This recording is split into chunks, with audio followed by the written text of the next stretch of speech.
Le Real Madrid s'en sort très bien sur la pelouse du Deportivo Alavés. Victoire 2-1 grâce à des buts de Mbappé et de Rodrigo qui sauvent la tête de Xabi Alonso pour l'instant parce que la performance des Madrilènes a été complètement insipide, pauvre dans le jeu, presque inintéressante à regarder. On va y venir parce que Xabi Alonso n'est clairement pas sauvé avec le match de ce soir. À sa décharge, Xabi Alonso avait les mains liées dans le dos pour réaliser son 11 de départ contre Alavés. En défense, il y avait une avalanche de blessures et de suspensions qui l'ont obligé à aligner encore une fois Federico Valverde au poste d'arrière droit plutôt qu'au milieu de terrain et surtout à aligner un Canterano, Victor Valdepeñas au poste d'arrière gauche. C'est une première cette saison que Xabi Alonso lance un jeune et là il avait vraiment plus le choix avec la blessure de Mendy, d'Alaba, avec les suspensions de Carreras et de Fran Garcia, l'absence aussi de Camavinga, il y avait personne pour jouer au poste d'arrière gauche et donc Xabi Alonso a fait confiance à Victor Valdepeñas. C'était convenable de la part du jeune Canterano pour une première à 19 ans sous le maillot du Real Madrid, un match qui ne restera pas dans les annales mais un match où il n'y a pas eu d'erreur flagrante où le joueur a surtout paru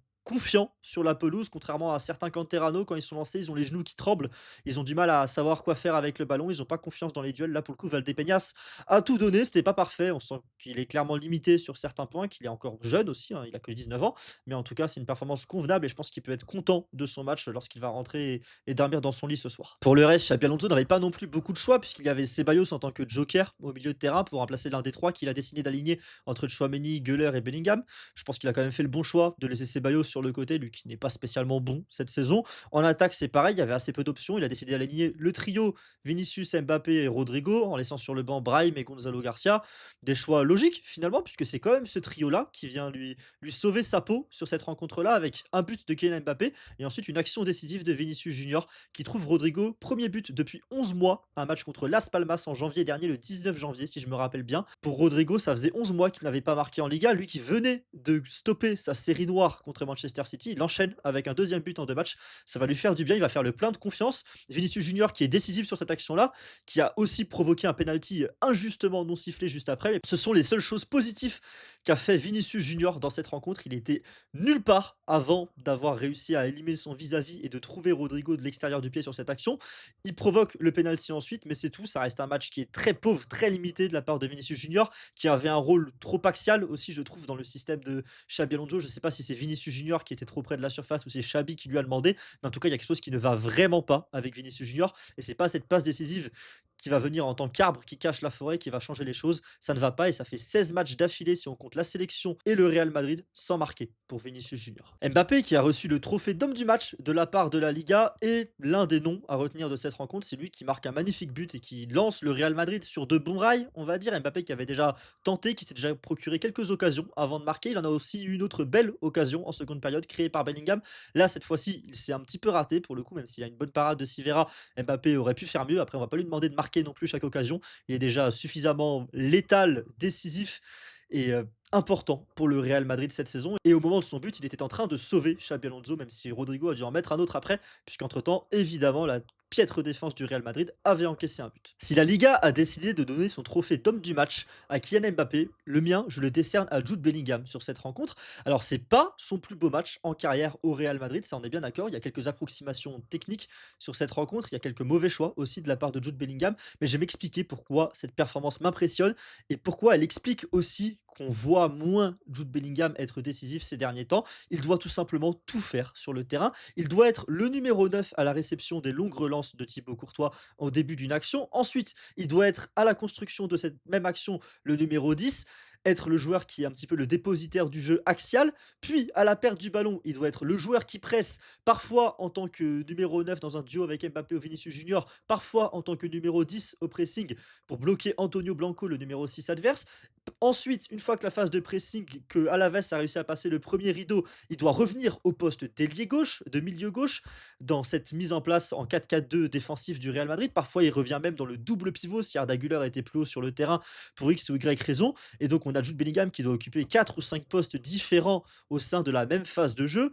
Et ensuite, une fois que le Real Madrid a récupéré le ballon, c'est par lui que passe la relance et c'est par ses percées que le Real Madrid arrive à sortir du pressing d'Alaves et de ce 4-1, 4-1 qu'a proposé Alaves, qui était assez bien je trouve, à la perte et qui a bien gêné le Real Madrid. Et donc, pour sortir du pressing d'Alaves, rendez-vous compte de ce que je suis en train de dire, on parle du Real Madrid. Et pour sortir du pressing d'Alaves, il faut que Jude Bellingham porte le ballon, en fait, sur plusieurs mètres. Et ensuite, après, on demande encore à Jude Bellingham d'avoir de la lucidité pour faire des bons choix offensifs. Et c'est pour ça que parfois, il y a des passes de Jude Bellingham qui terminent en touche, comme sur cette action où il cherche, si j'ai pas de bêtises, c'est Mbappé qui est le long de la ligne et où met la passe 3 mètres derrière lui en touche. Alors oui, évidemment, on s'attend pas à voir Jude Bellingham rater une telle passe, on s'attend même pas à voir un joueur professionnel rater une telle passe puisqu'il est tout seul, il a le temps. Mais quand on se rend compte de tous les efforts qu'il abat sur la pelouse, toutes les courses qu'il fait, tout ce qu'il doit faire sur le terrain, et ben moi je trouve qu'on ne peut pas lui en vouloir de rater quelques passes, de rater quelques choix aussi, de faire quelques mauvais choix. Surtout que sur ce match-là, il n'a pas fait que des mauvais choix. Il est passeur décisif sur le but de Kylian Mbappé. Alors sa passe, elle est loin avant le but, hein. C'est surtout Mbappé qui se fait le but. Mais bon, la passe de Jude Bellingham est quand même bonne et dans le bon tempo. Et surtout, il y a une autre passe qui aurait pu, là pour le coup, être une vraie passe décisive. C'est une vraie belle ouverture pour Kylian Mbappé en seconde période qui se trouve. Et après, il y a Vinicius Junior qui frappe et Sivera qui la sort. Mais en tout cas, match exceptionnel, je trouve quand même, de la part de Jude Bellingham, parce qu'on lui demande de faire ce que 2 voire 3 joueurs de foot font normalement sur un terrain de foot et lui, il est tout seul à le faire. Pourquoi est-ce qu'il est tout seul à le faire? C'est parce qu'à côté de lui, il y a un joueur complètement fantomatique depuis quelques semaines, depuis peut-être un mois et demi, c'est Arda Güler, qui ne sert à rien lorsqu'il est aligné avec Jude Bellingham, tout simplement. Aujourd'hui, Arda Güler n'a servi à rien du côté du Real Madrid. Il y a pas besoin d'aller chercher plus loin, il y a pas besoin d'analyser plus, j'ai rien à vous dire de plus. Il a rien fait, il a servi à rien sur le terrain. Alors les consignes de Xabi Alonso sont claires, il a l'air de faire un peu partie d'un double pivot avec Aurélien Tchouaméni. Ça ne fonctionne clairement pas face à l'équipe que le Real Madrid a affronté aujourd'hui, puisque Alaves était relativement haut sur le terrain. Le Real Madrid n'a pas affronté un bloc bas, parce que par exemple contre la Juve, le Real Madrid avait affronté un bloc très bas et Arda Güler en tant que régista un petit peu plus bas sur le terrain, ça avait bien fonctionné. Là, c'est du grand n'importe quoi. Je trouve ce choix de mettre Arda Güler dans cette zone-là, pourquoi pas même carrément mettre Ceballos, surtout pourquoi pas mettre Camavinga dès que ce dernier sera capable de poser un pied sur un terrain de foot. Très compliqué, la performance d'Arda Güler, c'est pas beaucoup mieux pour Aurélien Tchouaméni qui a fait du Tchouaméni. Je veux dire qu'il est solide dans son positionnement, solide dans les duels, propre à la passe, mais c'est vraiment que des passes latérales. Le ballon n'avance jamais lorsqu'il atteint les pieds d'Aurélien Tchouaméni. C'est dommage parce que c'était pas si mal sa performance contre le Celta de Vigo lors du dernier match de Liga.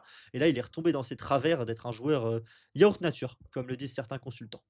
Il me reste à m'occuper de la défense désastreuse, encore une fois, du Real Madrid. Désastreuse parce que le leader sur le papier de cette défense, c'est censé être Antonio Rudiger, et c'est lui qui est clairement le pire sur l'action du but d'Alaves.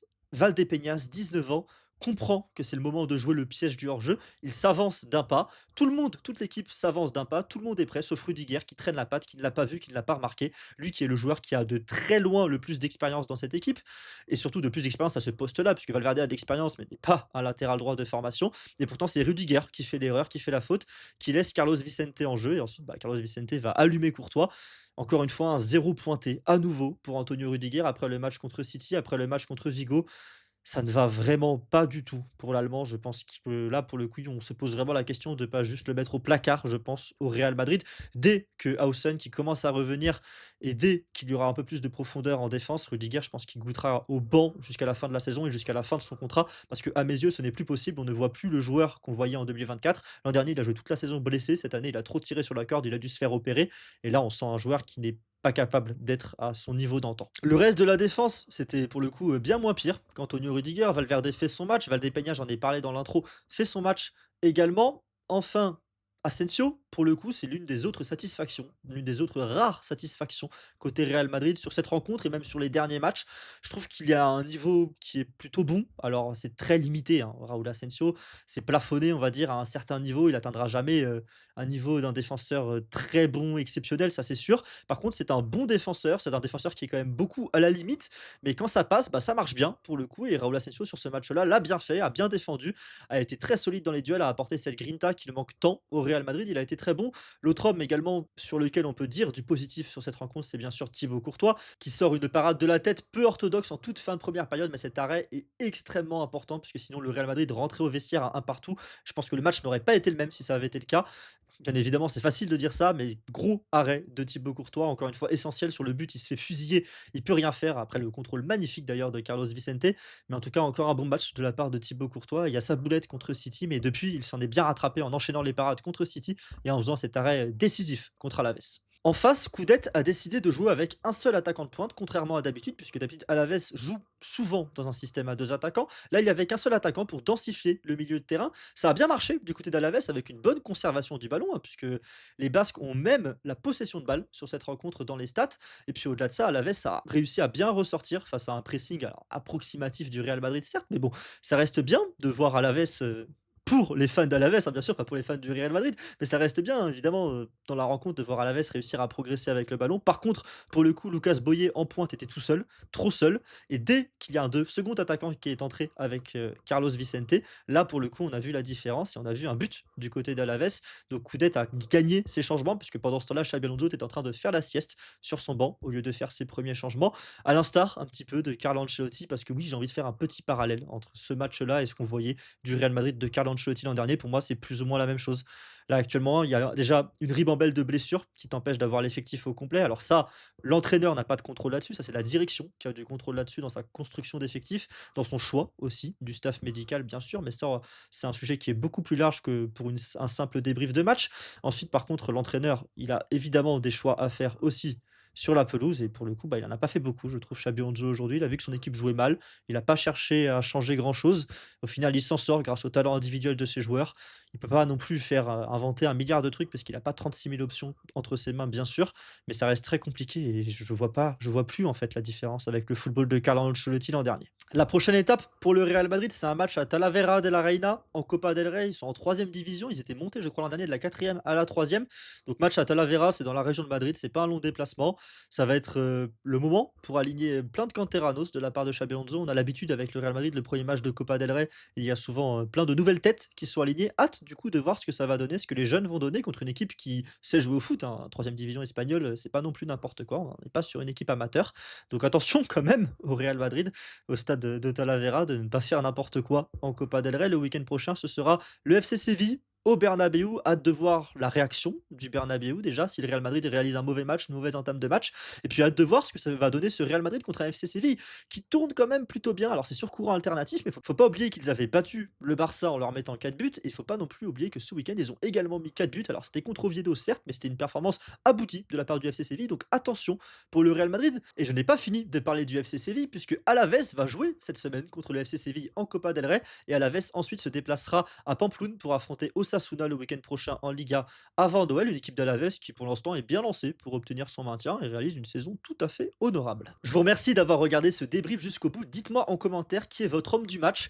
Qu'est-ce que vous pensez aussi de mon analyse un petit peu plus poussée sur Jude Bellingham, sur le rôle qu'il a occupé pendant ce match? Est-ce que vous pensez qu'il mérite d'être homme du match comme moi je le pense? Est-ce que vous pensez que c'est quelqu'un d'autre? Est-ce que c'est Mbappé? Est-ce que c'est Vidi? Est-ce que c'est Rodrigo? Est-ce que c'est Asensio, votre homme du match? Dites-moi en commentaire. Dites-moi aussi en commentaire ce que vous pensez de la situation de Xabi Alonso. Si vous êtes encore moins convaincu par le choix de le garder après le match de ce soir, ou est-ce que si vous lui trouvez des circonstances atténuantes par rapport à l'avalanche de blessures et de suspensions qu'il y avait au Real Madrid ce soir. Quant à nous, on se retrouve très bientôt pour de nouveaux débriefs et de nouvelles analyses sur la chaîne YouTube. Salut à tous, ciao.